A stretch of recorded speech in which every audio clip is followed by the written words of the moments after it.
This is Guardian Radio, your station for up-to-the-minute news, intelligent, interactive, and engaging conversation. 96.9 FM. The views and opinions of the hosts and guests are their own and do not necessarily reflect the position of the management and staff of Guardian Network. The aftermath of every social revolution brings about change. Cultural norms and landmarks shift as our minds and hearts expand beyond the familiar.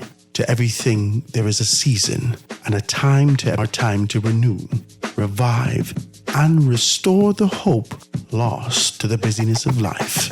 This is our time to dig again and rebuild the storms of our past on a solid footing that holds. Welcome to The Foundation. The Foundation.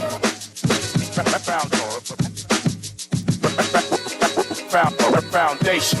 The Foundation with Hard Grants is brought to you by Alive, Commonwealth Bank, Commonwealth Building Supplies, Davinia Grow Foods, Mobile Garage Technologies, the National Insurance Board, and Popeyes. The Foundation.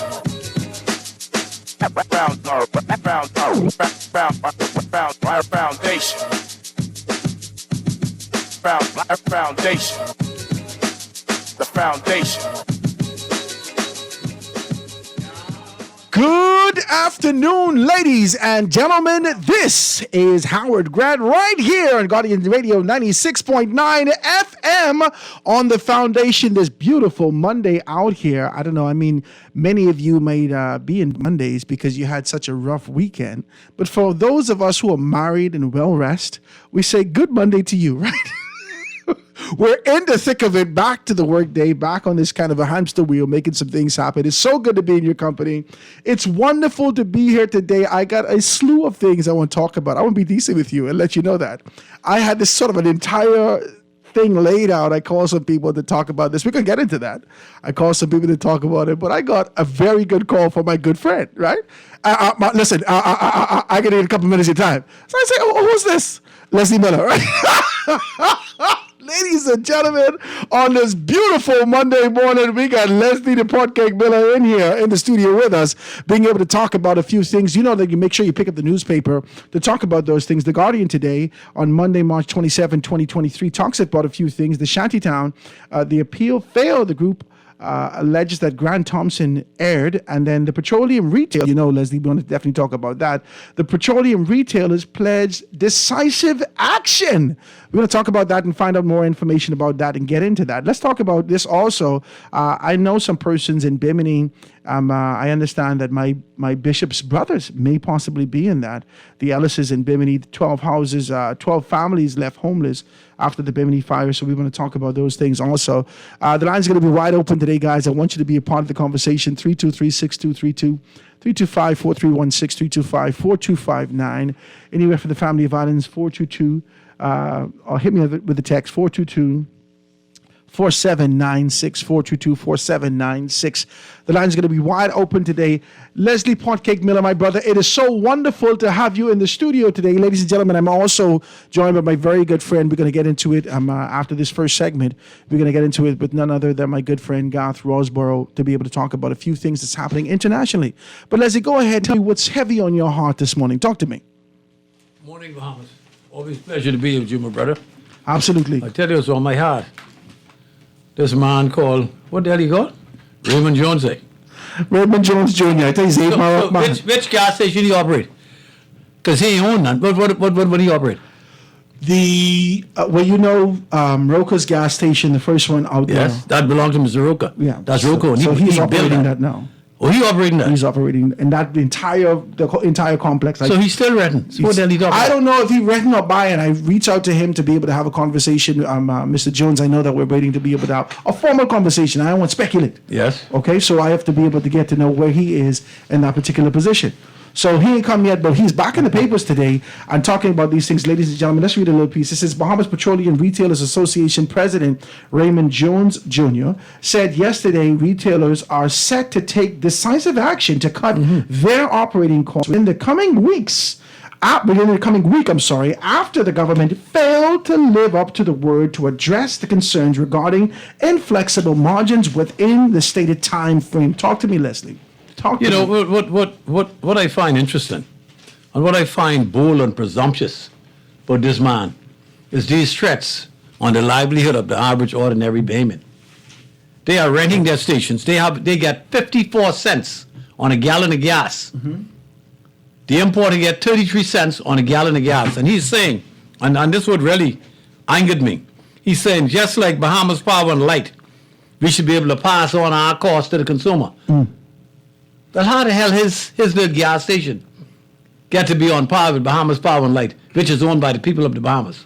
In principle, I guess he's talking about. Huh? In principle. In principle, Now, that watch means me. all of us Watch me. has the right to pass on our cost then. Now let's talk like this, Leslie, Yes. because we can chop it down. I Yes. know you got the insight. I want to get this from you. Now, his position is that we've seen the government take on a position and flex for external people. They flex for RCL, they flex for everyone, and yield it to them. Flex for RCL. For RCL to be able to ensure That ain't they- finished yet? It's a draft deal. That ain't finished. Leslie, I know you put your PLP hat back on. Now, this. Ain't no PLP. I said Let's it ain't go. finished yet. Let's go. As far as I know. Now let me talk like this now, Leslie. But he went further. He said a lot of the challenges they face, I'm sympathetic to. And he said that the cost that they're going to pass on, it's not significant for consumers. We are talking pennies on the gallon of gas. But those pennies on the volume are significant to the retailers. Yes, it is significant to the retailers. But the retailers know that their problem is with the distributors, the owners of those stations. Their fight is not with us, the consumers, and it's unfair for him to try to push that load. The last time you sat with us, you said to us that the retailer is sitting back, letting them fight this fight for them. Yes, and then one of them got involved themselves and said it's not going to hurt the country. Well, when they get their increase, he can get his. So you think his concern is for you and me? No. Okay? 54 cents. My proposal again to the government is remove this situation we have with the retailers. You mean the retailers entirely? That's what you said. All last of time. them. The less than 30 people. More less than 30. retailers. Take away that 54 cents. Let Shell, Esso, and Texaco run their own stations. Pass that 54 cents on to the consumers. Reduce our cost by 54 cents right there. Go into another business. They're never going to make any money to satisfy themselves because they don't own anything. I gave you all the rationale in the word last time with Esso and those. Yeah, but we get costs some they pay social for rental. pushback. A lot of people say, well, Leslie, is wrong for you to sort of assess it like that because ownership necessarily means that I got the gas, I got the this or that. I'm responsible in managing this particular space, and I'm looking for me to be able to get a kickback from So that. it ain't gonna happen. Not the volume they're talking about or the kickbacks. The Bahamian people cannot bear no increase, and the government, I don't believe, give them no increase. And the government knows too, just like I know. Your fight is between yourselves and the importer and distributor who control and own y'all. Do not threaten our welfare. But it ain't going to hit. If it ain't going to hit us, then you absorb the cost. Get your importer to absorb the cost. They make over $100 million a year each. Each one of them, the importers, over 100 million. I said over 100 million in that. That's heavy. My eye pop wide. I see it, but that's why I look at you twice. 100 million. Yeah, glook. Yeah, Every over 100 single one of million. them. Each one of them. Over 100 million. Last year, Shell and Freeport, what would come in from Freeport? Shell and, they're all the same. Focal. Shell and Focal. Focal made 154 million. Who's playing games with whom? These guys are at the bottom of the of the totem pole. They are the what in fishing. They are the Don't say sludge. they are the ones at the bottom Don't of the water. That's what they are. Tadpole. That's what they are. Pilches. And they know that. You need to stop it, Leslie. And they know that the big fella's killing them, but they don't have the guts. They came to me last week. Some of you know. Miller, what I want you to do, come on our side, please. I said, brother, I'm on one side. My God and the Bahamian people. My family is above all. Okay? But don't come to me talking foolish. You know what they said? Could you please put some pressure on the government so that the government could go to Parliament and force Shell, Esso, But you sound like you Texaco- could be a good consultant for that. I don't want to be no consultant for them to sell us these gas stations. But they can't afford them no more. Gas station cost you $100 million because the fellas know the kind of money they make. It is better for them, and none of them really run these stations every day by So themselves. essentially, what you said, Other jobs. the majority of what they're making is really concessions. That's That's why. all. So they make have it- other jobs. They have other jobs. So it's not fair to be threatening us But Bahamians Leslie- should never cave into threats. Leslie, let's look at this. Let's look at the Okay. whole socio-economic condition in the Bahamas. Yes. And we see that things are going up left, right, and center, whether Yes. it's from the banking Right. perspective, Yes. whether it's from food, Yes. wherever it is. And Yes. we see that the government is yielding and not pushing Yielding back to to who? these things. Who they yielding to? To whatever the pressures are No, externally. you said RCL. Yeah. First of all, your boy, what do you name? The white fella from Old Paradise Island, who got this company name after him and he ain't got no damn lease. Toby, why don't you leave Toby alone? No, Toby. You talking about Toby? You ever hear? You need to leave Toby alone. You ever hear any name in your life named Toby? Toby Smith. How many white names you know? Leslie, How many white people you know named Smith? Leslie. Take a minute, I ask you a question. How many? Leslie, let's talk about the retailers now. Okay, good. Let's talk about the retailers because you know Leave Toby Toby's alone. my guy. Yeah, Toby, sure. Toby's my guy, right? Tell Toby he has no right to name his company after this Lighthouse Point. He's the CEO of a Lighthouse Point company. He got no lease. He got no land, and yet that's his company. He's the CEO. Think Listen, of that. Porque- Think of the veracity of this guy. The point Think can how take bold it and on presumptuous he every is. single issue. Now, let's watch this. The issues that you continue to be able to bring up is between the government and the people. Yes. The government versus the people. Yeah. And it seems like you're siding with the government No. in all issues. No. Toby, in No, this sir. particular capacity, is an independent entrepreneur who's looking for an opportunity past 11 What years. business is he in? What business is he in? 11 years. What business is he in? Leslie, I watch you What on business is he? I'm asking you, what business is he in? in the business of being able No, to. what business is he in? What does he do for a living? You're waiting on the government to Do get you it know, straight. or he waiting? And he ain't stopping. I don't know. I don't know the other You, things. he you, do. you, but that's the point I'm making. You don't know. But if this was on black Bahamian demanding that government do X, Y, Z, We know all his business. would he get the Tribune and the Guardian? Yeah, no.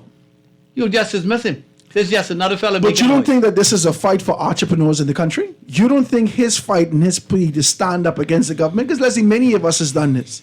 Many of us. What? And when we ask the government for something and we go through all the formality to be able to get these things and we push back and we watch somebody else come up with our project and whatnot, we sit back and say, Jesus Christ, let's let them fellas You go. mean somebody else? Many of us do this in this country. Who's somebody else?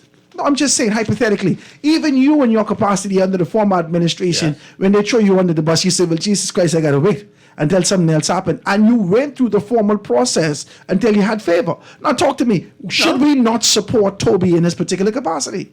Toby?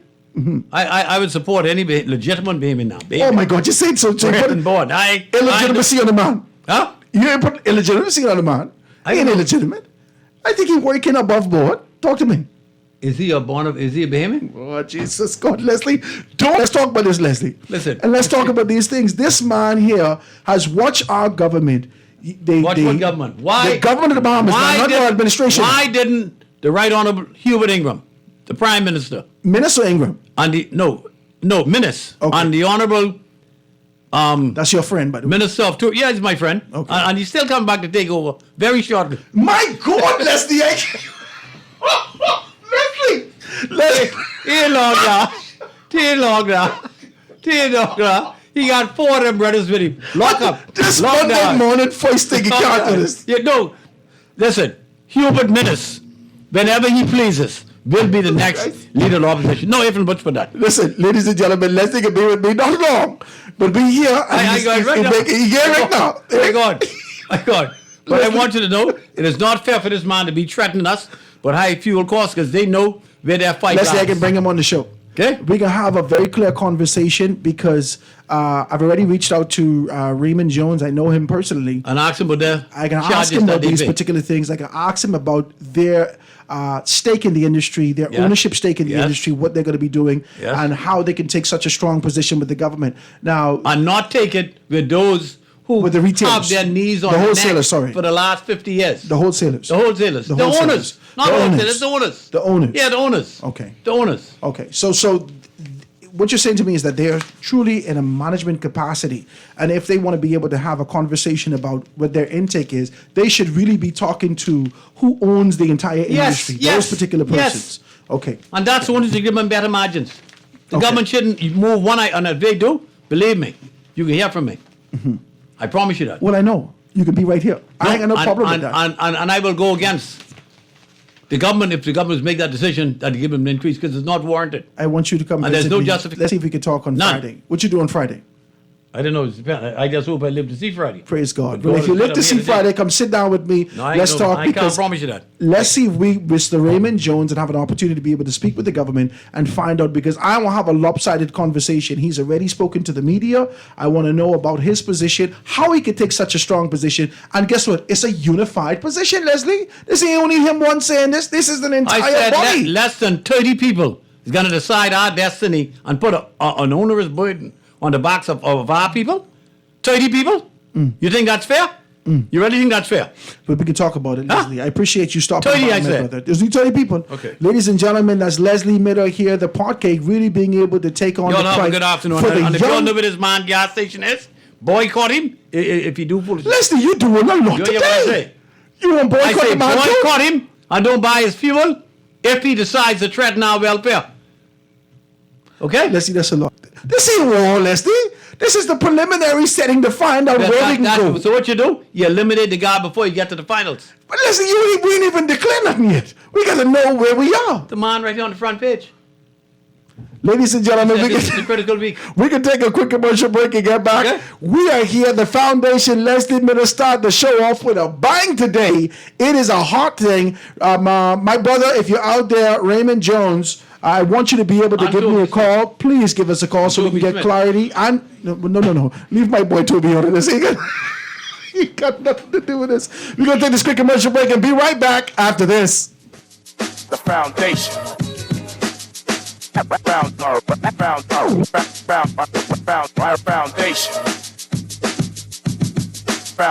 Foundation. The foundation. The Foundation. We'll be back right after this. The foundation. The foundation. Get cash back from the Water and Sewage Corporation. Receive $10 off your bill when you complete our online survey. We want to hear from you. Help us serve you better. Visit www.wsc.com.bs to complete our survey and receive $10 off your next bill. Cashback offer applies to the first 100 customers.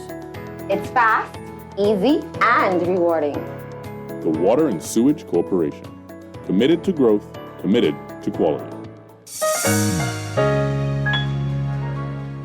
Tired of paying too many bills and loan payments each month? Shrink your monthly debt payments down to one easy payment with our debt consolidation loan. It also has a built-in savings that pays you 5% interest. Inquire about our debt consolidation loans today. Call 356-7764.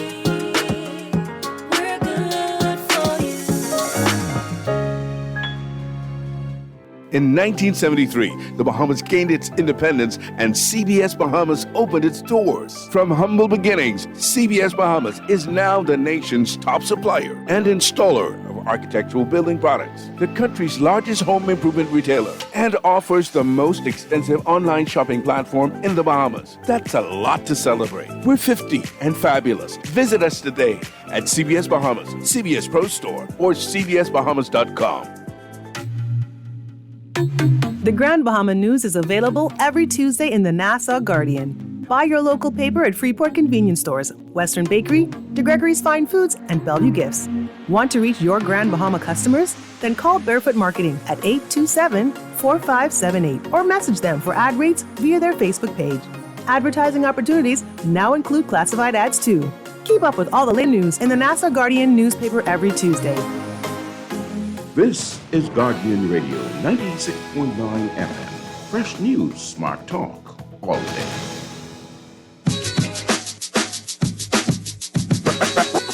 Foundation. Foundation. The foundation. The foundation.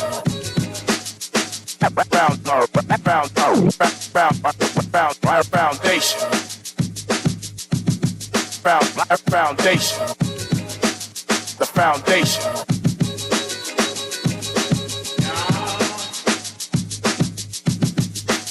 The foundation. And we are back, ladies and gentlemen, 96.9 FM radio. Howard Grant in your company right here on the Fountain, chopping it down on this absolutely gorgeous Monday. Leslie came in the studio, dropped the bomb, and then he left, right? So he's gone. In fact, this entire ordeal happened within the space of 20 minutes. It is bananas how this thing happens, but I'm so happy that we're here to capture this. And I just want to be able to know, I want to be very clear with Leslie. I want to have a sort of a conversation of balance with him. I see that he continues to be able to agitate for the government and the government's perspective and position for a long time. But the people of the Bahamas, those persons who at the bottom of this proverbial totem pole that he continues to be able to speak about, the quote unquote pilchers, that's all of us. That's me. That's me, the grassroots. This is the label that we've gotten from the Progressive Liberal Party for a very long time. We have been identified from a political standpoint as the grassroots. And now we seek to stretch our limbs out to the horizon, out to the sun, and continue to be able to reach up. We are yet being blade down, cut down, and there are relentless agitants and those who perpetuate this sort of an idea to retain the tradition in this particular capacity are not giving us an opportunity. I cannot fight the young entrepreneur who wants to grow. We like Pinocchio. We want to be a real boy one day. We've been playing boy for a long time. The proverbial strings of our lives and the way that we've moved been pulled by Geppetto, which is our government. Now we seek to cut those strings. The strings, this is what we get. I got a couple of texts here. He says, listening to Mr. Miller, it's hard to believe. That is why a cabinet minister, listening to Mr. Miller, it's hard to believe that he was a cabinet minister and an MP. See why where we are where we are 50 years later? People like Mr. Miller, who sat in the position of power, did absolutely nothing to advance the Bahamian people and the country. Oh, I forgot. Yes, he did something. Advance division and cynicism in the country. My God, these are texts coming through. Persons are being able to say that. I often wonder if people go back to their watering holes where people who think exactly like them reinforce to them that they are superstars and the entire country will be swayed by their opinion. To the contrary, everybody forms their own opinion. If you come with verifiable facts, facts can sway opinions. If your opinion concedes with an established opinion, then, and only then, will people be on your side. Imagined celebrity doesn't sway anyone. This is some text that's actually coming through. It says the petroleum retailers are not seeking to pass increased costs to the public. They are seeking for the government to lower the rate on the taxes that the government collects so that the retailers will have a greater profit margin. There's some text that's coming through. And I didn't have the show set up for this. Let me see if I can take a telephone call. Calling on the line with us live. Go ahead. Yes, Howard, good morning. Good morning, my brother. How you doing? I'm good, and you? I was calling while Mr. Miller was on, but he's gone now. But, Mr. Miller said that we should not be threatened by force. But Mr. Miller was the former chairman of BEC, BPL, I think maybe twice or thereabout. Mm-hmm. And did not he capitulate to the demands of the unions? Isn't that how many times have we seen government giving to demands of union when they threaten? When BPL said that we're going to have a Black Christmas, what happens? Mm-hmm. They get what they want, right? Mm-hmm. They got exorbitant salaries, all kind of increases and so on and so forth, all kind of pensions that they didn't have to pay on. Why? Because the union said we're going to strike, we're going to shut down BPL, and all of us going to be in darkness. Mm-hmm. And these are Bahamians who own, they have a right, like everybody else, even though they may not be a union or whatever, but they have a right to fight for what they believe in as well. So for Mr. Miller being a businessman himself, and in the pay, when he comes on and talks about all of the other people who are getting the benefits and he's not getting what he needs to do, he's fighting for what he believes he is entitled to. Mm-hmm. So these individuals, they have a right to fight, and the government is already taking a whole bunch of taxes. Why can't they take 5 cents, 10 cents of the tax that they're getting?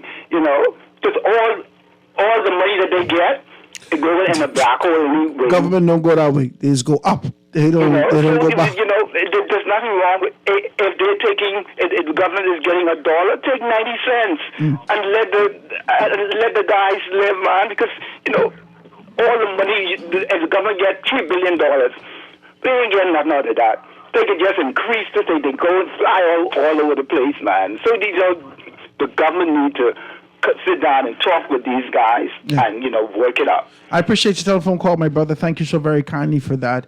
And I am really here to see this sort of development between the people and this government. I believe that the lines have been drawn, the proverbial lines have been drawn.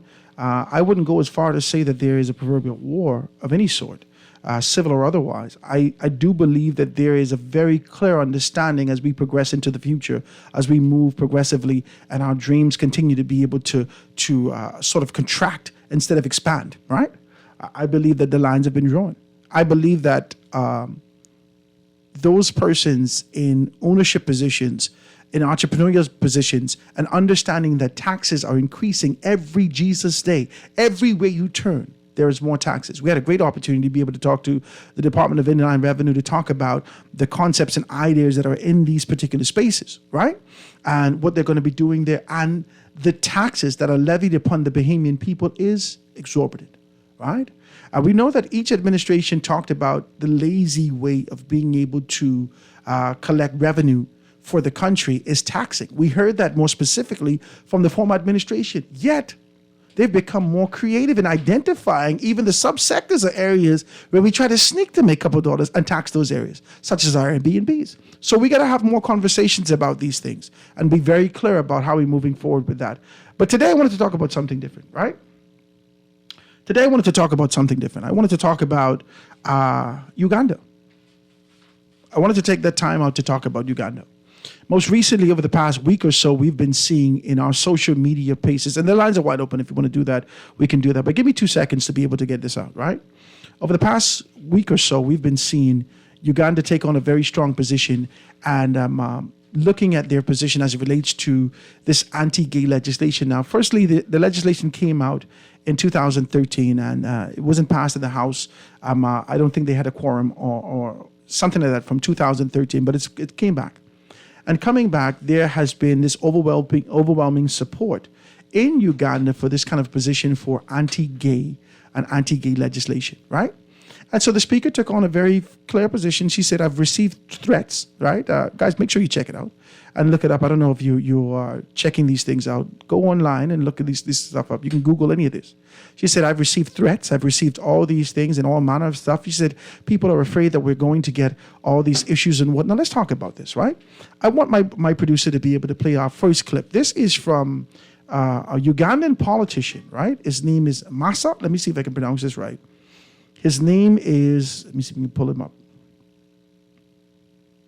It's a Ugandan politician who's put some information out there. It's this Musa Ekwire. Musa Ekwire. He's a Ugandan politician. And this is his position in Parliament in Uganda. Hear this out.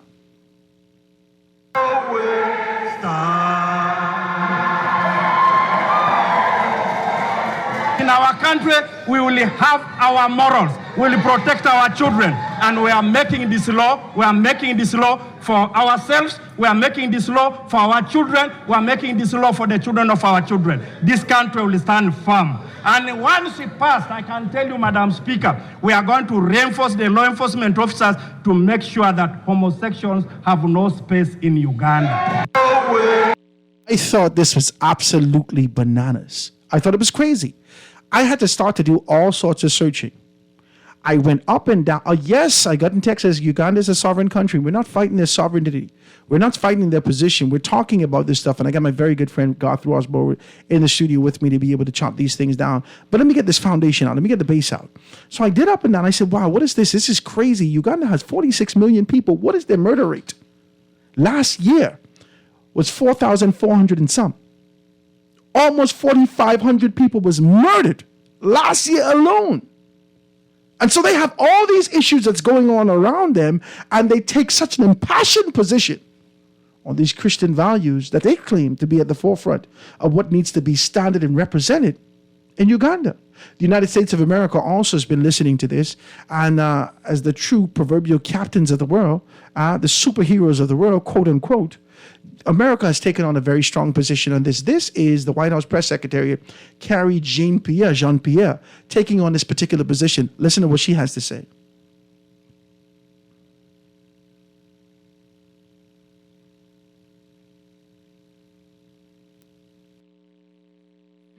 We have grave concerns with the passage of the Anti-Homosexuality Act, AHA, by the Parliament of Uganda yesterday, and increasing violence targeting LGBTQI+ persons. If the AHA is signed into law and enacted, it would impinge upon universal human rights, jeopardize progress in the fight against HIV/AIDS, deter tourism, and invest in Uganda and damage Uganda's international reputation. The bill is one of the most extreme anti-LGBTQI+ laws in the world. Human rights are universal. No one should be attacked, imprisoned, or killed simply because of who they are or whom they love. And with that, my colleague John Kirby is here to offer heavy stuff. This is the position. Uganda has taken on a very strong position. And I thought it peculiar because Uganda is also part of the Commonwealth of Nations. Uganda's position is a position that we share as a part of the Commonwealth of Nations. They had sort of this half in the early 1800s. They had this kind of position where they were a part of the British imperial arm, where they had protection.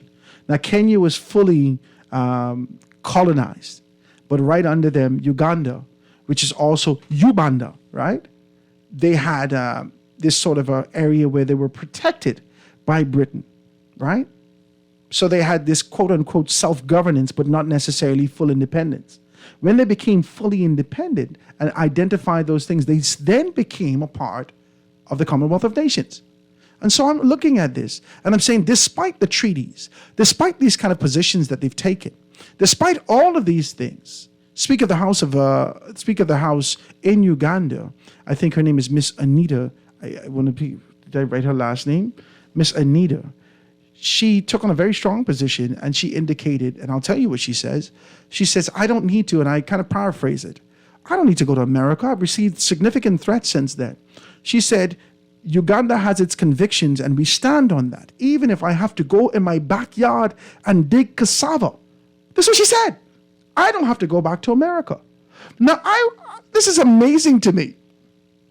This is amazing to me. Because I did the numbers, and I can research some things before I come to you. And I'm looking at these numbers, and out of almost 46 million people, there is a significant percentage, 1.5 million people with HIV and AIDS in Uganda. Now, it's definitely not the highest amount on the continent, but definitely significant.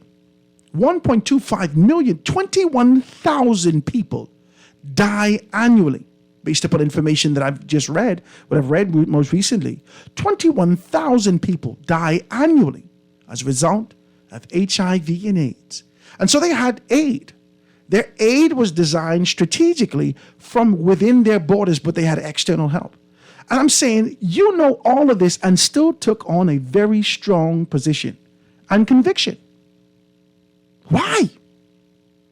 Why would you go against this kind of position? We've seen most recently our government. Watch me bring it home. We've only been talking about immigration. We've talked about immigration and what needs to happen from an immigration standpoint. And our government took on a very strong position at the forefront and said, we will be able to rectify this. And I kind of surmise it. We'll rectify it. And then we go to the 44th meeting of the CARICOM. The Prime Minister took on this kind of position, say, we're going to be able to help and we're going to do as much. So it seems as though he kind of softened his approach to be able to deal with that. We heard from Clint Watson indicating that, no, the Prime Minister softened his approach because we are on the world stage, so forth and so on. I surmise these things. Prime Minister came back and said, we did not. We still stand strong in our position. This is crazy. It feels like a pretzel. You continue to contort your position. But Uganda, in the midst, even with their affiliation and their treaties, even with their association with the CARICOM, they've taken on this conviction and this position. So the atmosphere is charged with a black country taking on such a strong position and the White House speaking directly to them. Then, our very good friend Belinda Wilson went to speak to the Rotary Club. And in going to the Rotary Club, one of the Rotarians asked her about a transgender position as it relates to education. Here's Belinda Wilson.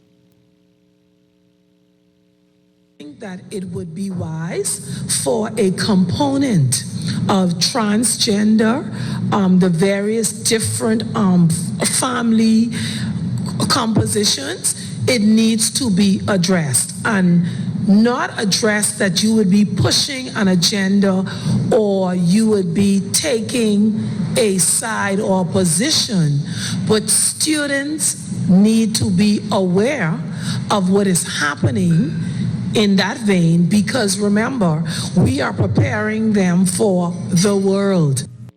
Bananas! Students need to be prepared because we are. Now, I call my good friend Belinda. And Belinda says, Howard, I stand by what I said, and I don't care to kind of add any legs to this particular position. But the entire atmosphere of the black diaspora is charged with this kind of a conversation. Now, my position is this. When I first start texting, after you get from the Nokia bubble of me pushing the buttons 8,000 times, and they start to give these acronyms, I couldn't understand what the acronyms were. With the LOL, and my wife told me a joke the other day. She says she knew someone who was texting. She said the fella thought LOL was lots of love.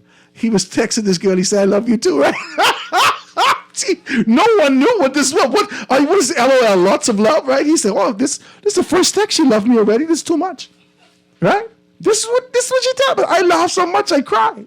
I said, because now we have education to the acronyms that a younger generation knows. My point to you: when I want to know something on the internet, I just ask my children. I don't know. This is their realm entirely. I need to know and be educated from them.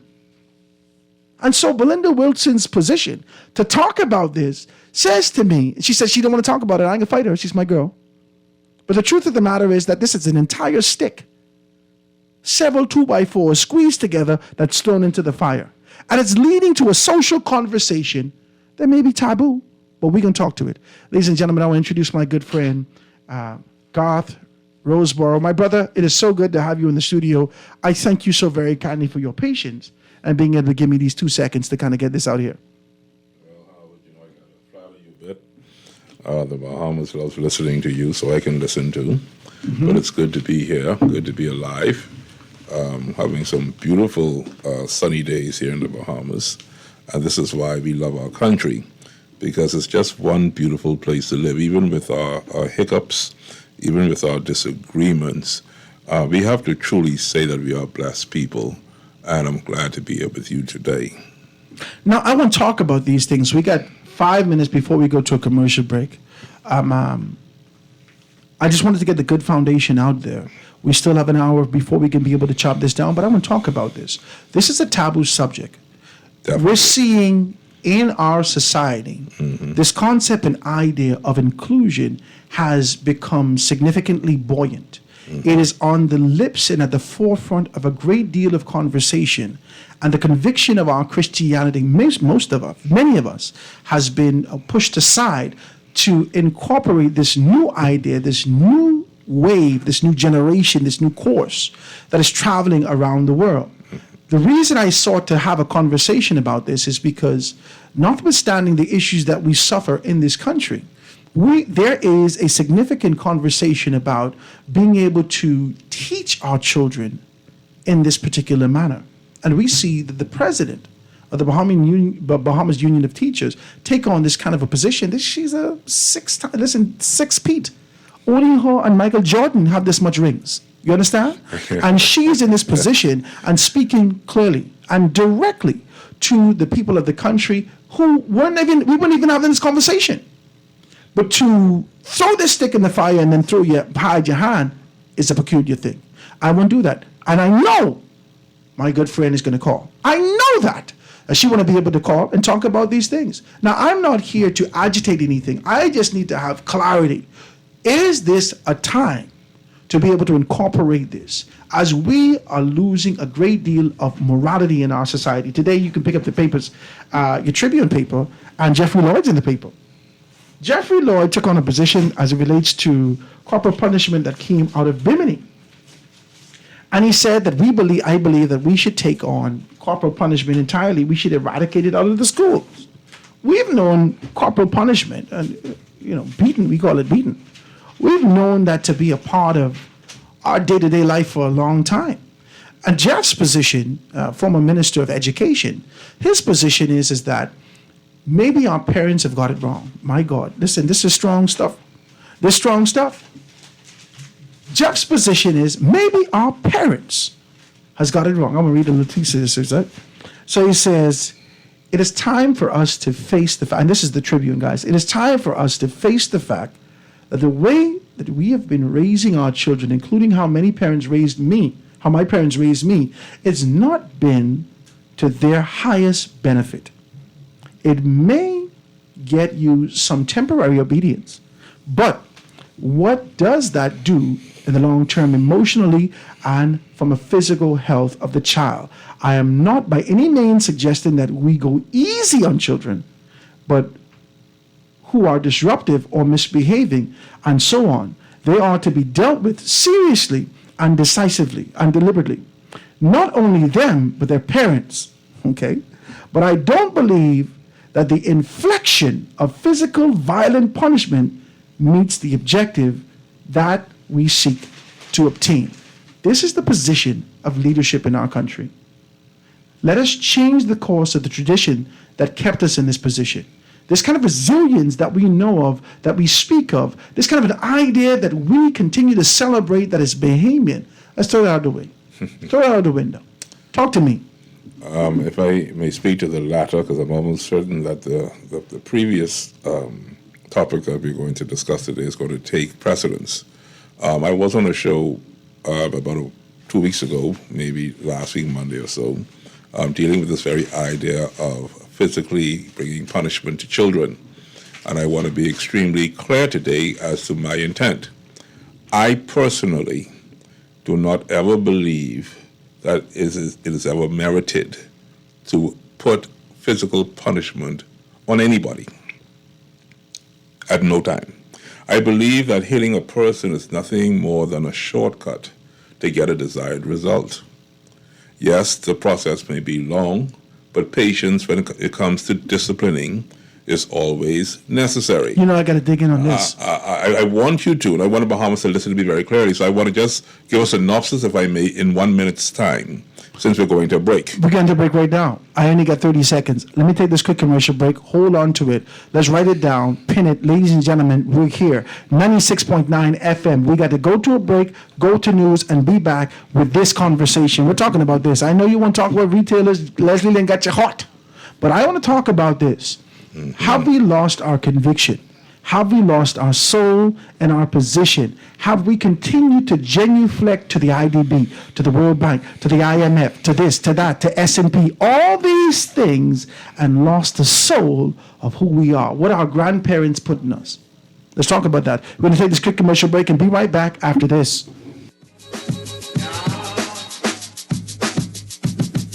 The Foundation. We'll be back right after this. The Foundation. The Foundation. At Popeyes, get the chicken sandwich you love, but make it blackened. Marinated in Popeyes blackened seasoning, that is. Our new juicy filet is fried to perfection without the breading, served on a toasted brioche bun. Try it today as a combo or a la carte. Don't forget to choose your level of spice today at any one of our 3 locations. Love that chicken from Popeyes. Tired of banks forcing you to use technology to bank the way they want you to? Your convenience is important. So no matter what your banking needs, Commonwealth Bank's friendly staff are always available in branch for that personal one-on-one service. But when you choose technology, our online and mobile banking app offers you state-of-the-art functionality. The choice is yours. Commonwealth Bank. Bank the way you want. July, August, September. Bendy, what on earth are you doing now with all those red X's on the calendar? I verified in person for my NIB pension today, so I'm crossing out all the months until I have to verify again. Oh, yeah. By law, we are required to verify twice a year, in our birth months and then again 6 months later. It's important so we can continue to receive our benefit payments. Yes, the friendly lady at NIB reminded me that the verification forms are available online at select retail locations and that you don't even have to verify in person. Once a sanctioned authority certifies your form, it can be emailed to verification@nib-bahamas.com or placed in the Dropbox at any NIB location. NIB is making everything so convenient. The verification process is simple and it's all outlined on NIB's website and social media pages. At NIB, they're making it easier for you. This is Guardian Radio 96.9 FM, Nassau, Bahamas.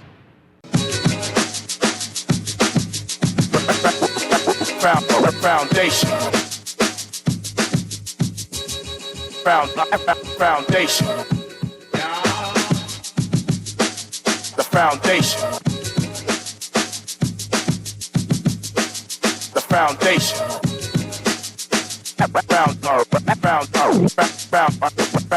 Foundation.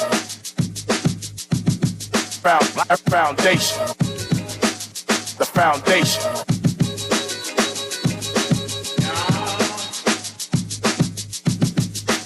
The foundation. And we are back, ladies and gentlemen, 96.9 FM radio. Howard Grant in your company right here on the foundation, chopping it down on this beautiful Monday afternoon. Listen, I did not know, I mean, trust me, I did not know the course of the day. If you're just tuning in at the top of the hour, at the top of the show, rather, we had Leslie Miller coming here, drop a bomb and down. Bomb, you want to know who Raymond Jones, who the hell is Raymond Jones? They tell him he's good people. He's from 8 Mile Rock. He's a good man. He's a good man with great ambitions, and I like how they're being able to do their stuff, to be able to put their entrepreneurial desire and drive before this government. I don't see nothing wrong with it. I don't see nothing wrong with it. This is what we call business. That's happening at the top of the hour. You will also know who's Toby, right? Listen, leave my boy Toby. Stop it. Because this is a fight that I'm seeing sort of emerge locally that is between the people and its government. And Leslie Miller has continued to be able to agitate from this particular position. Leslie says, no, Howard, I'm on the side of God and the Bahamian people. We know family is above everything else. And so I always enjoy Leslie Miller for being able to take on such a tenacious position and an impassioned position. We always know him to stand for that. But I'm in the studio today with my good friend, none other than Garth Rosborough, really being able to talk about some things. I brought something to the fore. If you're just tuning in, I wanted to talk about Uganda and their position that they take with the anti-gay legislation. I played a couple clips, and we heard about some things that's happening externally. But I want to play this last clip here. I want to play from 2018, Carl Bethan, in his capacity as the AG of the country, started to talk about this lesbian and gay agenda. Now, what happened is that there has been significant information going back to the UN that the Bahamas is not a quote-unquote unsafe place for those persons in the LGBTQI community. Let's touch that for 2 seconds right here. Mr. President, the Bahamas has received a number of recommendations concerning discrimination on the grounds of sexual orientation and gender identity. In the preamble of the Constitution of the Bahamas, reference is made to the Bahamas' respect for Christian values. In our Christian nation, we believe that the family is the foundation of a strong nation, and by law, that marriage in the Bahamas is the union of a man and a woman. Mr. President, although sexual orientation and gender identity is not included as prohibited grounds of discrimination in the Constitution, and there is no legislation which prohibits discrimination in specific areas such as employment, the government continues to assert that there have not been any instances recorded of any legal discrimination against persons based on sexual orientation or gender identity. Mr. President, neither has there been any formal reports lodged of discrimination on the basis of sexual orientation to the Royal Bahamas Police Force, the Bahamas Labor Board, the Bahamas Ministry of Education, and the Ministry of Health, and there are no cases before the judiciary. Mr. President, leading up to the constitutional referendum in 2016, the transgender community held a press conference without interference, expressing their views on the proposed amendments to the Constitution. The LGBTQI community within the Bahamas has a platform, and members represent their groups on a number of national and regional organizations. It should be noted that the Bahamas is generally supportive of efforts to combat all forms of discrimination against persons and to promote tolerance. During the 71st session of 2016 of the Human Rights Council, the Bahamas supported the resolution that adopts the annual report on the Human Rights Council, which included, through Human Rights Council Resolution 32/2, the mandate for an independent expert on protection against violence and discrimination based on sexual orientation and gender identity. Mr. President, I can inform you authoritatively that persons in the Bahamas who are in the process of gender reassignment are currently provided with psychological assistance from the Ministry of Health. Consideration might be given to other forms of assistance. However, as this issue remains highly controversial in popular discourse, a cautious and modulated approach has been adopted. That's 2008 Carl Bethel as the Attorney General of the Bahamas, being able to speak about the Bahamas' position as it relates to the LGBTQI community. I think they go plus now. LGBTQI community here in the country. Now let's have a very clear conversation. A conversation that is tempered, a conversation that is not engaged with significant emotion, that you allow that to run at the forefront, and you call here and spew slanders on people. I won't be decent today. I won't be decent today. Amen. I won't be decent. I won't be able to talk about this with clarity and understanding, because this is not a conversation to condemn any community, any subsector of community, any choices that human beings make. This is not a conversation for that. This is a conversation that has to do with the collective governmental and administrative will of the people that we put in place to stand up for what we believe in. Or the question is whether or not what we believe has been watered down, has been pushed aside, whether or not this has conviction anymore. These are questions that I have. I just want to know. And this has nothing to do with perpetuating one angle or another. This only, watch me, this contrast and position as to what's happening in Uganda shows the comparison of our ethnicity, the fact that we are from a black diaspora, the majority of us. It's a bigger country, more people, so forth and so on. But they have that sort of self-governance in that position to be able to determine their course. Okay, so that's that.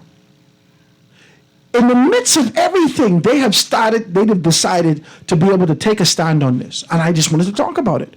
Where have we taken a stand? Our governments, this administration has come in and had a significant conversation at COP22, was it COP26? When they first came in to talk about our position and almost scolding the entire world as it relates to environmental infringements, the environmental inconsistencies that are happening here, and how we are the recipients and have to pay so much and do all these things. I commend and applaud this administration for taking on a strong position.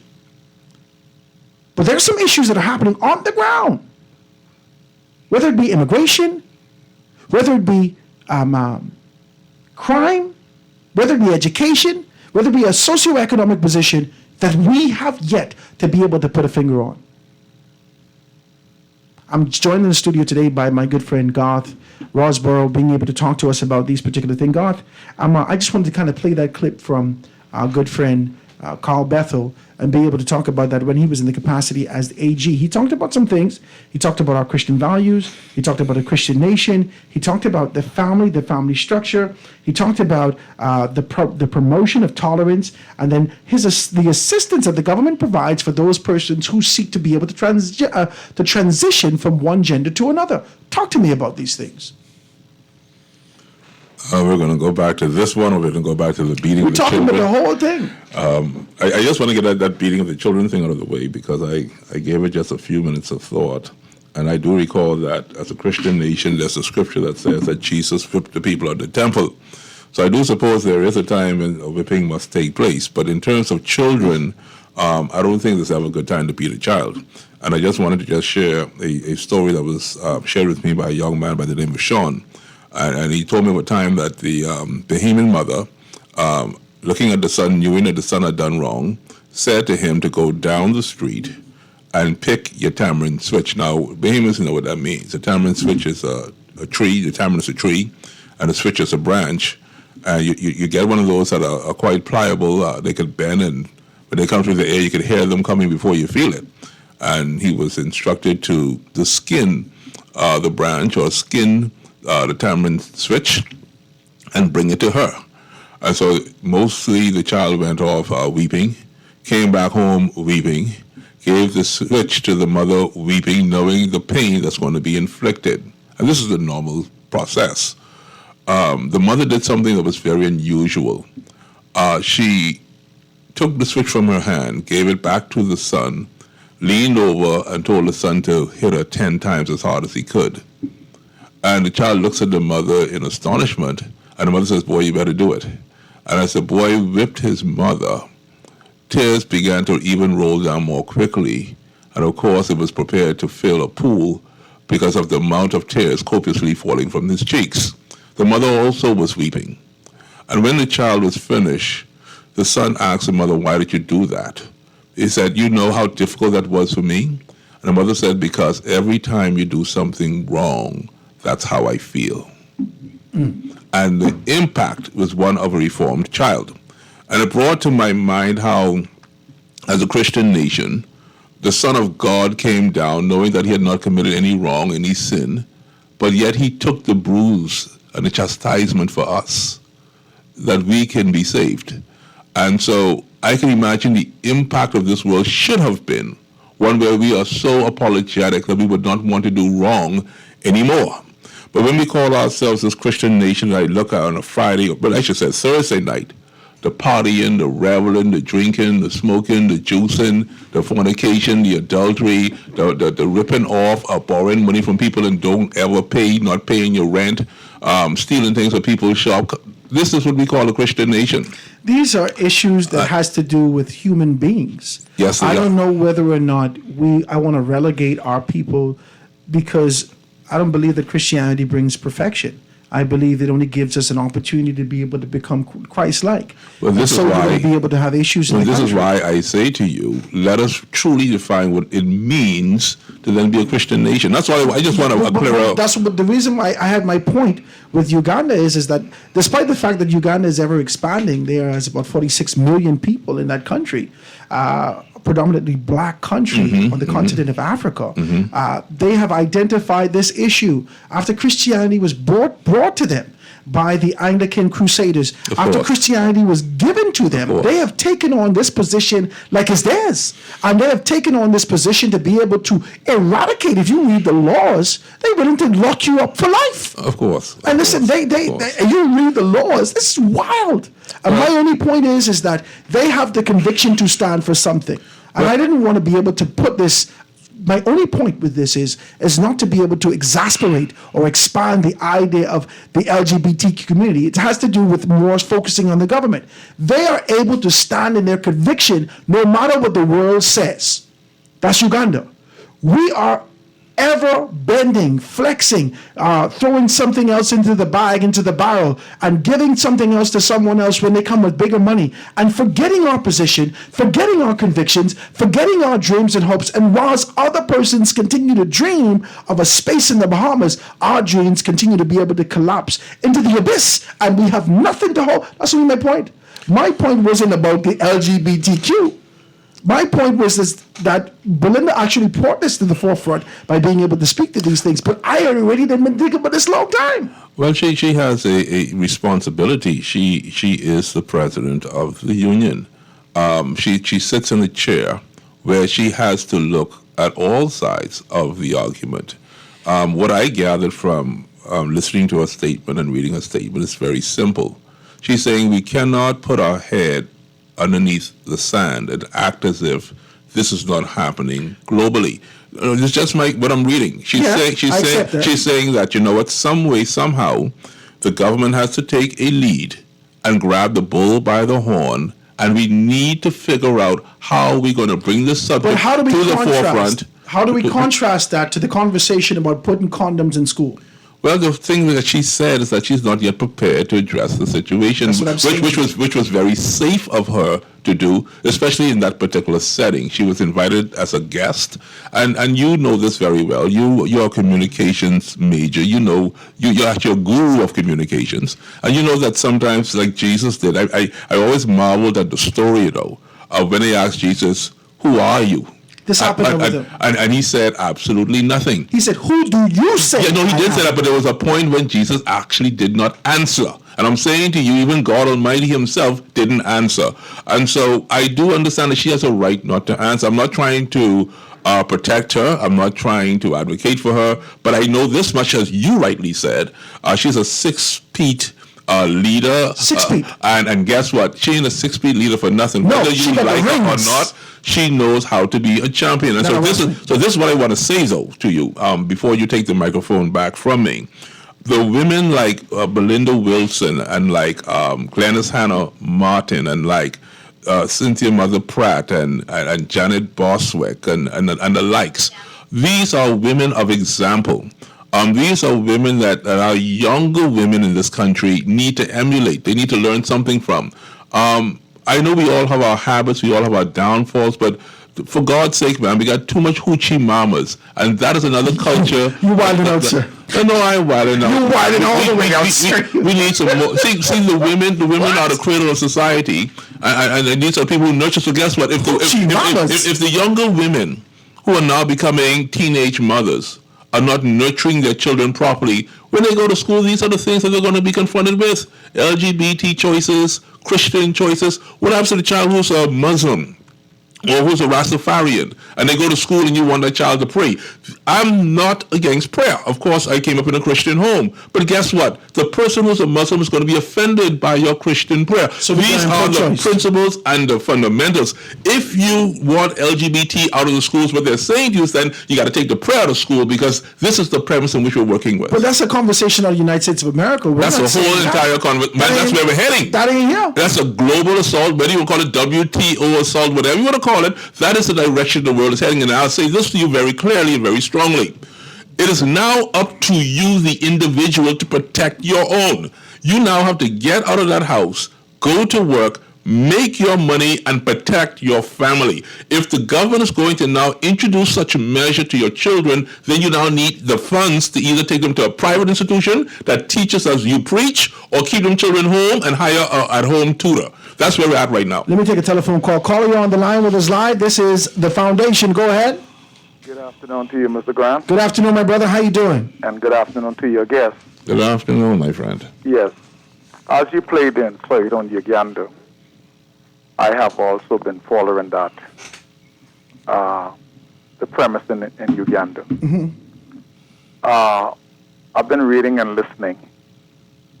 Uganda have took a position, and I think it's based on biblical principles. But I'm afraid to say it, and it may be irresponsible of me, where my passion is. Just say it. I think we're going to lose this fight. Let me tell you why I said we're going to lose this fight. This is a gender war. And this is by design. One, we are too close to America. And the UN nation is going to force us into submission. We are saying we are a Christian nation. But the brother is right. We don't live that. We don't see good examples. This gender war is designed to replace the traditional family structure. And we can see locally, right before our eyes, we can see the replacement of the traditional family structure. Here's what I mean. Two persons of the same gender, right across to the north, they are allowed to adopt children. Yes. God knows that I have a serious moral problem with that. So when you adopt children and you're saying that's a family, that's not a traditional family. That child is going to be influenced into that environment that that child is structured in. It's almost like us. We pick up every lifestyle that from the north, we pick it up here. This is coming from the feminist movement, effeminate men, and effeminate pastors. Can I interject something there, caller? I'm going to let him go. Thank you so much for your telephone call, my brother. And very interesting observation. But I want you to understand something, though. We're looking at the people at face value. This has nothing to do with their sexual desires. It has nothing to do with their identity and with who they want to be identified as. It has nothing to do with the crusade of them like they are. I'm going to just lay it on the table today what the real agenda is. The real agenda is to depopulate as much as possible. This is bananas what you're doing here, sir. So we already saw... You're swimming in some deep situations. And I'm always a deep person. So here's the allegation that we had during COVID-19. I didn't know you was going to come up with this. I know you didn't know, but I'm a walking time bomb. I can tell you some things. Let's go. The COVID-19 saga where we said it was meant, of course, in quote, to depopulate the world. And we saw a whole lot of our friends, by the way, that passed on to the other side. Condolences to anyone who has been affected by such. And the question mark is still out there. Was it necessary to vaccinate? Was it necessary to utilize what we call untested vaccines on human beings? The jury is still out on that. But we did know this for sure, that those people who were the advocates for vaccination at the very top level also were advocates of decreasing the population of the world. So when you have male on male, female on female, we all know that it is impossible naturally to bring forth life. We also know from a spiritual perspective that the one reason that Satan himself was angry with God was because he himself could not produce life. That was left with the power of God, as we know, as Bible-believing Christians. And so I want you to understand that these people are nothing short of puppets for the people who actually run this world. And those that run this world, they have a master plan to get rid of you. But I'm going to leave it there for Howard to continue in the guest. I apologize. Let me take a telephone call. Call you on the line with us live. Go ahead. Hey, how are you doing? I'm good, man. How you doing? Quite well. Turn your radio down for me 2 seconds. All right. Go ahead. I agree. I agree with your guest. Okay. But the early discussion you all had, on our obligations to a whole host of agencies, it revolves around the fact that we are a nation of consumers and not producers. Now, this fact is at the foundation of the problems that we are having now. Okay? We have to go along with stuff because primarily we can't feed ourselves. And so the world is going a certain way, we got to go a certain way. Now, even though it's not out yet, the Anglican Church of England has now condoned same-sex marriage. Now, I'm still waiting on what our local bishop has to say about this, him being in a Christian nation. Okay. Anyway, I'll listen. Okay. Thank you, my brother. I do appreciate your telephone call. Thank you so much for your text. Guys, if you want to be a part of the conversation, please give me a call, 323-6232, 325-4316, 325-4259. Hit me up on the text, 422-4796. Let's not convolute it. Let's not kind of muddy the water. Let's not make it translucent. Let's be very transparent in the conversation. I gave you an example of a global agenda or conversation that's happening. Correct. I also made a specific and strategic reference to Uganda, more specifically. Okay.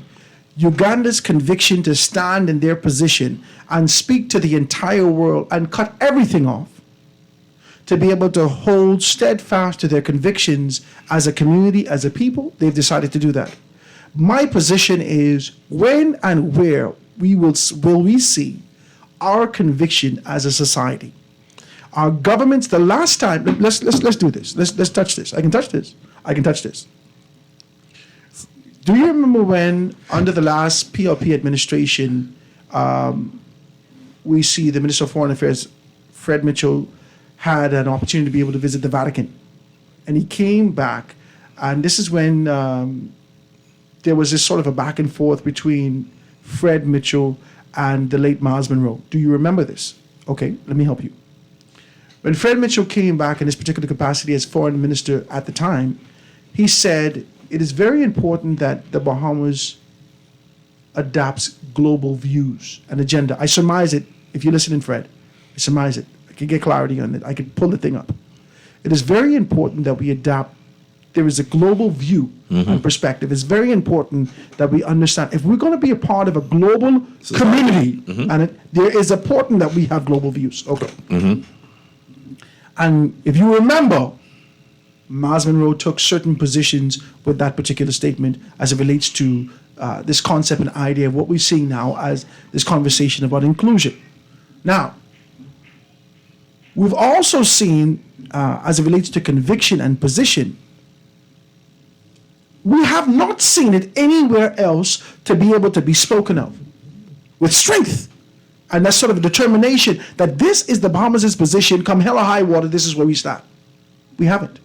The last time we saw that was Paradise Lost with the former Prime Minister, Lyndon Oster Pinley. I remember that. Okay, watch me. When in the interview he would have said, well, ain't nobody in my country, it's my guns. It's my little country can't take care of this, and you, the big America can't stop them coming, and you want my little country to do these things. And the entire country stood behind this man and his conviction to speak about the Bahamas. We have yet to identify that kind of conviction and strength for the Bahamian people. My only question is, as we seek deeper into the 22nd century, we get further into it, we have yet to identify ourselves in the year of Jubilee to say what we can stand for. Howard, if I may just say to you and to the listening audience, I want you to correct me if I'm also wrong. Isn't Uganda that country that just found all that gold the other day? Uganda, go and check it out. You see, because the man that has money to do whatever the heck he wants to do. I see what you did there, sir. My poor little Bahamas, with all of our migration issues, with all of our sovereign wealth issues, with all of our natural resources issue, with the lies being told on tourism, that tourism is always on a boom, and you know it ain't true. Let's do this. If Uganda got the gold like they say they got, Uganda could say whatever they want. We've been had gold. We've been had sun, sand, and sea. Dubai right now, as they continue to be able to move away from oil, which we thought was the gold of our century, they're moving away to what we have identified to be our source from long time. In fact, they've done so to be able to try to manipulate their islands, like the Palm Islands, the World Islands, all these things, and even so much as to reach out to island nations to come and show me your culture. We have the experience, the sun, sand, and sea that the world wants. That's gold. And people would pay top dollar for that. We see our islands going for top dollar. We see tourism continues to be able to boom. People couldn't wait to get back on the plane. So when you talk about the actual goal in comparison to the intangibles, which is also gold, we got it. And so I don't never want people to kind of diminish who we are for these tangible things. See, you're talking also at the national level, right? But here's the difference, man. The difference is that in Uganda, they're making preparations for their citizenry to get a part of the gold, you see? When you have countries like Gaddafi, you remember the fellow named Gaddafi? Remember how Gaddafi treated his nation? Everybody got a house. Everybody could get education. Okay, so guess what? Right now, I understand Guyana is on the rise and about to take care of their citizenry. When a government takes care of its citizenry, you're going to find that the people will support the government. That's what people do. But the minute the government seems to be living fat on the hog, and not sharing with the average man in Bain and Grantstown, in Farm Road, in South Beach, in Elizabeth Estates, in Adelaide and Gambia Village, when you're not feeling that little piece of the pie, naturally the people are not going to be happy. Now you're going to bring in this LGBT conversation. How do you expect these people to respond? Do they really care to respond? Because last time I checked in one of our schools that we're talking about educating children, 22 of those children in a classroom are from another country. And 10 are from this country. And last time I checked, the Bahamian ain't juicing enough to produce no children. Right. So in 25 years' time, the ones we're fighting for will no longer exist because we're going to be overrun. This is a big conversation, and this is what I'm talking about. This is not about speaking specifically about the LGBTQ. I know that people always, they get hyped. Jesus, how we're talking about... I'm bent out of shape. Oh my God, what how we're talking about today. No, this is about whether or not our governments would find the gonads to stand up on the convictions of who we stand for and be able to make those pronouncements to the world. But I like the last caller. The last caller says, profound. The last caller says this is a strong position.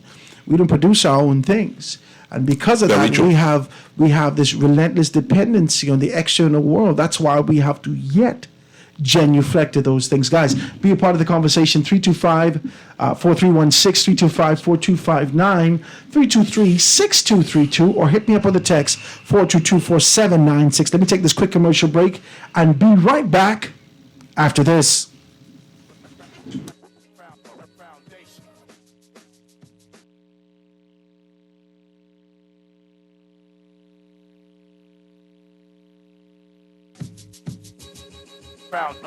Foundation. The foundation.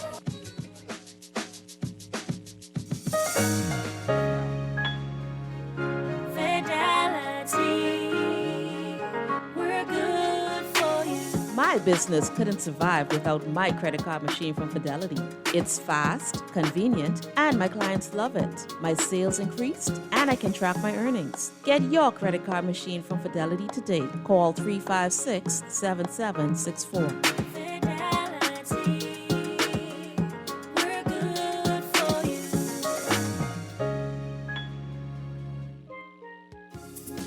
Divania's grilled food and products are now open in Kenneth Plaza, Prince Charles Drive. Come, you must try the jerk chicken, jerk pork, and all their amazing grilled food. Grilled daily to perfection, using all their amazing sauces made right here in the Bahamas. Divania's, grilling good food for life. Call or WhatsApp Divania's today at 817-4468. Vaccines protect those we love the most, our children and our grandchildren. I vaccinated my children to protect them. Getting your child immunized can protect them against diseases like polio, measles, whooping cough, and others. So protect your child today by getting them immunized. My grandchildren are vaccinated. You should do the same. Vaccinate your children and your grandchildren and make sure they are safe. Take advantage of the National Vaccination Catch-Up Campaign, March 25th to April 6th. Visit your nearest clinic weekdays between 8 a.m. and 7 p.m. On Saturday, March 25th, visit us at the Red Cross, 10 a.m. to 2 p.m. And on Saturday, April 1st, 10 a.m. to 2 p.m., we'll be at the Mall at Marathon. COVID-19 vaccines are also available at all locations. This message is brought to you by Parkwood WHO, the Ministry of Health and Wellness, and USAID. This is Guardian Radio 96.9 FM. Fresh news, smart talk, all day.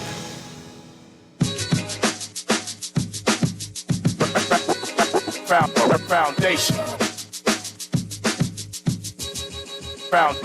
Foundation. The foundation. The foundation. Music address. And we are back, ladies and gentlemen. 96.9 FM Radio, Howard Grant with the foundation right here on a beautiful Monday. This is one of the most aggressive Mondays I ever see. This is an aggressive Monday. We have a good conversation. I always enjoy that. If you want to be able to participate in the conversation, please give me a call, 323-6232, 325-4316, 325-4259. Hit me up on the text, 422-4796. In the studio with my very good friend, none other than Garth Rosborough, being able to chop these things down. Let me read a couple of these texts. I got like 1,000. Let me read a couple. It says, great show again, Howard. All I would say is I love all of God's children. I don't have a problem with individuals' life choices, but when you're going at children who doesn't know better, and try to influence them in this culture, then it's not right to me. At least let them wait till they can understand right from wrong. This is the information that's coming through, right? It says, sexuality, there's a text that's coming through, sexuality is a part of the family life curriculum, and it has been for years. This is a great show again, Howard. I would say that we read that one already. Let's see if we read this one. It says, Howard, we are not a Christian nation. I say we abide by Christian principles. We can't even get that right. You guys are just sending false information. Stop the hate. Nah, man, I don't know whether or not we're sending false information. That's why the lines are open. Bring your conversation. Let's be able to have it. I'm reading a text. We're talking about these things. You can be able to do these things. It says, if tourism is our goal, then it can be taken away. Ask Cuba.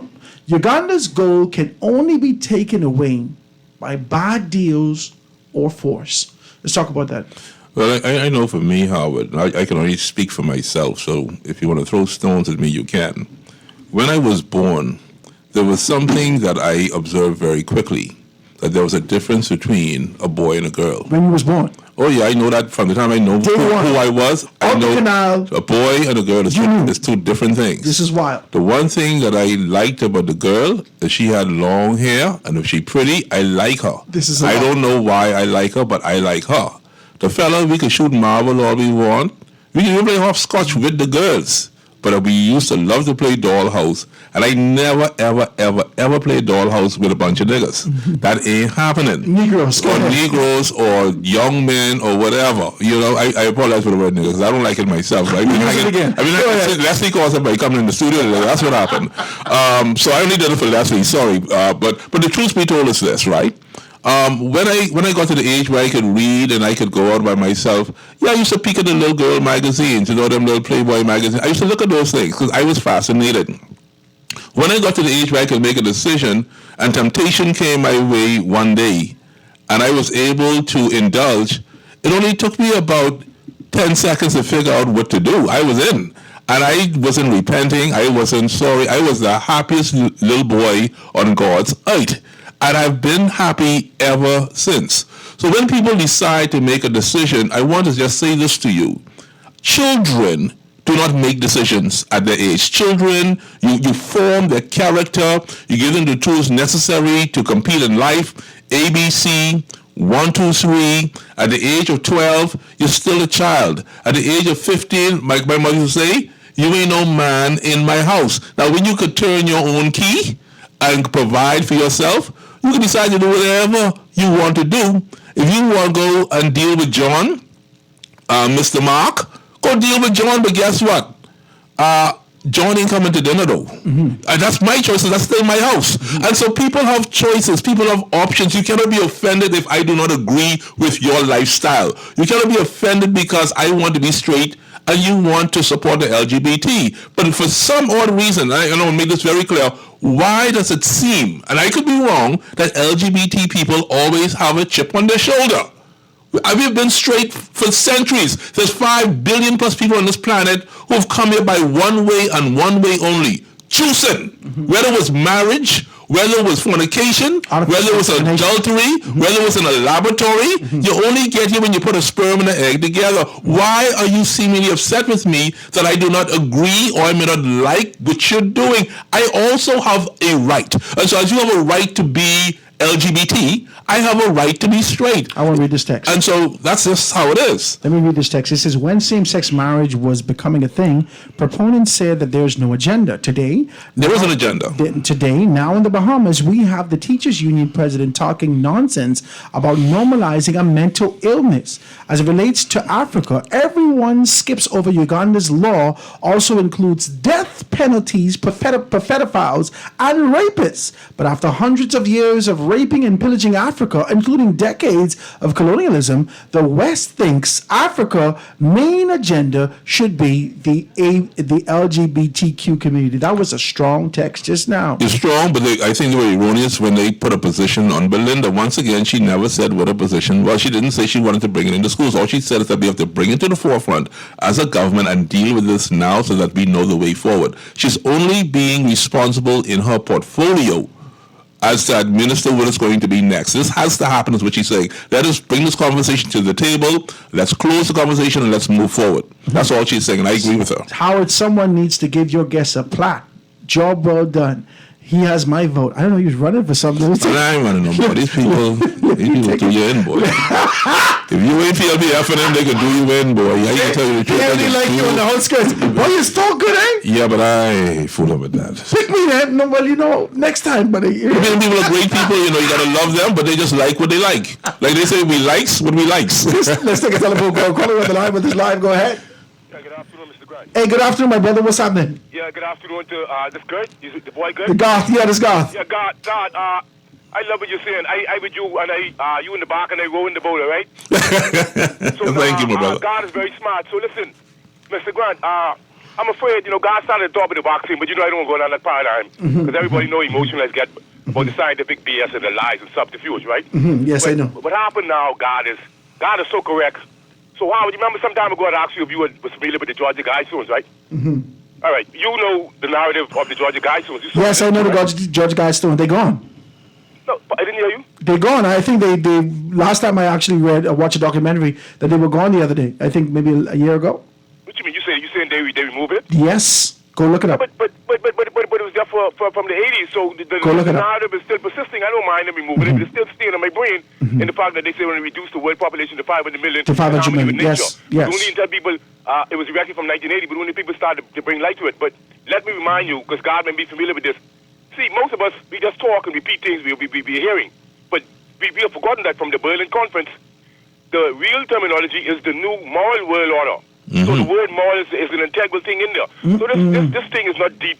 It's deep for some people. It's very shallow for me because this idea about population control is nothing new. What I'm afraid of as far as the LGBTQ whatever, right, is the imposition. Not so much so, we will always have those type of people. But what I'm saying is the imposition and the fact that bodily autonomy was taken away during the scamdemic. So we didn't have the right to say what they wanted to put in our bodies, and we didn't have the right for our civil rights were abrogated. But we have the civil rights activists for these other paradigms, people going to court without lawyers, etc. There's a lot of human rights paradigms that need to be addressed, but yet still the powerful are focusing on this paradigm. So to the caller who called this lack of vision and made his decision, the fact that we have to sign on, he's shallow because there's such thing called fusion and amalgamation. The third world leaders in Africa, respectively, are being negotiating like children, like master to master. So what happens is, as long as we don't fuse together, it will always be an inglorious thing for the third world subregion. In the fact that European countries still have sovereign land in Africa. Yes. So this is weakness here all over the plantation, Howard. Yes. God help us all, man. We have a vast ocean. The myopic governments have not been negotiating with what we have. We have something that we can negotiate with. We can overfeed ourselves because according to our population, we have an abundance of fish. If they would only manage our fisheries, all our resources, I should say, with sense, then we would be able to overcome this mark of the beast, so to speak, because this gay imposition is very, very powerful. You know, the thing is, most people are gays, but when you tell them into their face, they have a problem with it. But I would also like to warn the people that there are many medical complications that comes along with being transgendered. It's not all like they make you believe.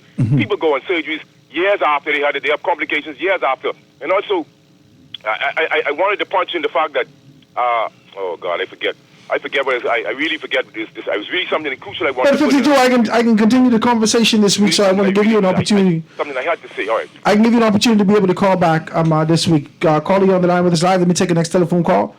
Caller, go ahead. Go ahead, caller, on the line. Yes, good afternoon to you and to God, Cialan Johnson. Hey, what's up, Cialan? My boy. The Georgia Guide My brother. Was not moved. It was blown up. July. Okay. Howard, I have some contribution to make on the show, but it takes too long. Just allow me 2 minutes to address something Leslie Miller said, and you've made a point on it. You know, we talk about Leslie Miller always put emphasis on what business they start, what you do, whatever. He tried that on me too. You know, he doesn't realize that what I did created millions of businesses with technology. When I was there for the first computer, when I was there in 1983, when we developed the internet. So I won't debate that with him. But here's the point.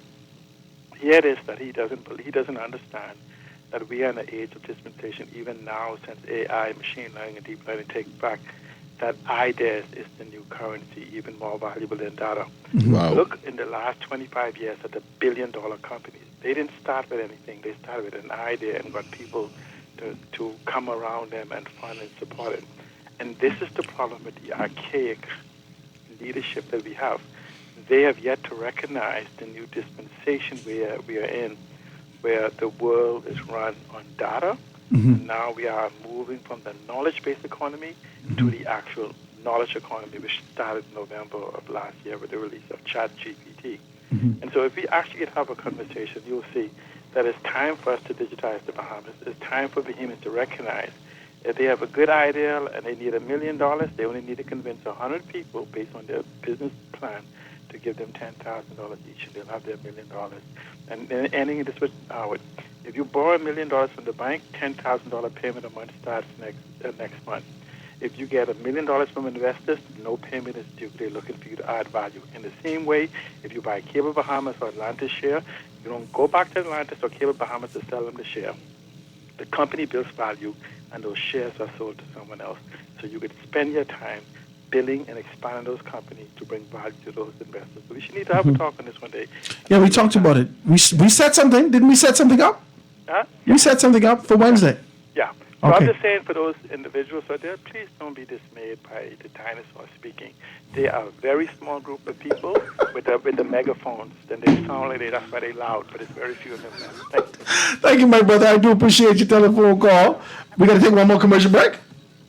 This is the last commercial break, and then we got to get back and see if I can read a few of these texts before we get out of here, and then we can do that. You know, time is pushing forward, but I didn't know you was going to have such an aggressive show on Monday. Take the quick commercial break and be right back after this. The Foundation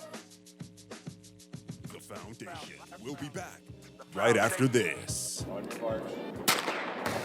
Carifta is almost here, and Alive has partnered with TCL for you to capture gold at the 2023 Carifta Games. Switch to Alive and get a free TCL 30 Plus or TCL 30 SE on select Alive postpaid plans to share pictures and videos of our Bahamian athletes as they hit the tracks to win gold. Visit your nearest Alive store or mobile van location and come gold with us at the 2023 Carifta Games. Guardian Radio and the Foundation are on the move. Bahamas, this one's for you. SBT, Small Business Thursdays. Every Thursday, the Foundation with Howard Grant will highlight small businesses throughout the country, far and wide. Your products, services, prices, and personality. We want to hear it all. Get your 30 or 60-second advertisement heard on air at a fraction of the cost. We here at the Foundation understand the times and don't want you to be left behind. With Guardian Radio, you reach your specific demographic and it is unmatched. We reach thousands daily. Get your products off the shelf and your services in their hearts. Small Business Thursdays with the Foundation, only on Guardian Radio 96.9 FM. For more information, call 302-2300 or the Help Me Howard line at 827-0111. SBT, Small Business Thursdays. Get your business moving today.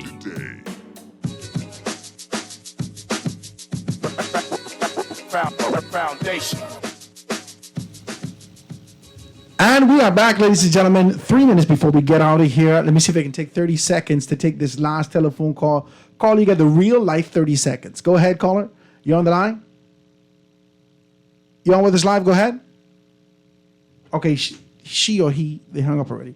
Let me see if I can read 2 of these texts before we get out of here. It says, we can't change the culture and upbring our mindset to any immigrant who was brought up by their family in their home.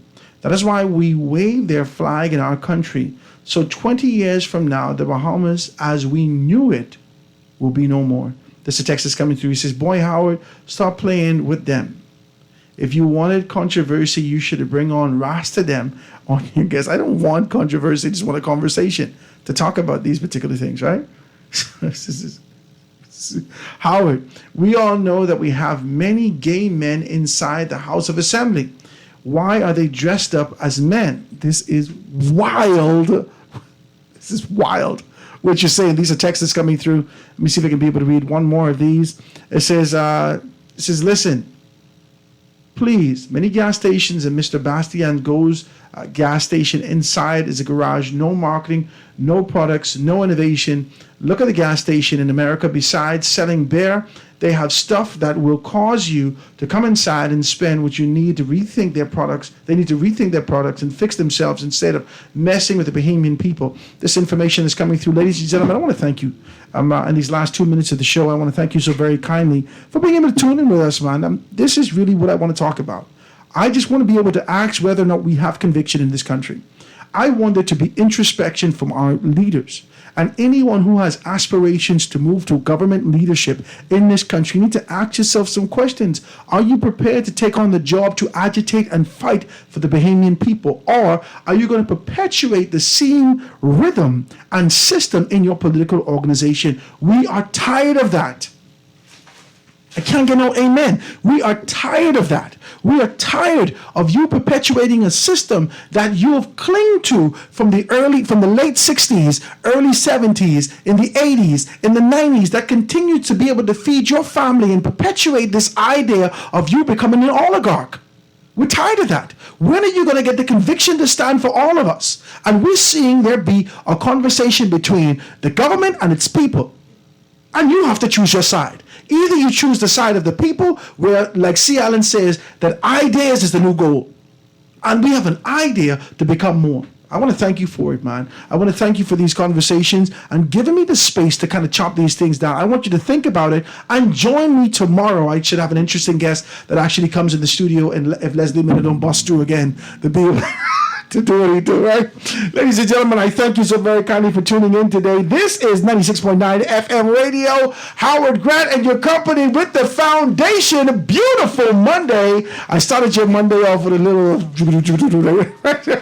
with a bang. Listen, this was a bang. Bang-a-lang. Beautiful show, ladies and gentlemen. Guys, I want you to stick and stay for Shivago Lang with Z Live right after this. Have a beautiful day, guys. I see you tomorrow. God spare.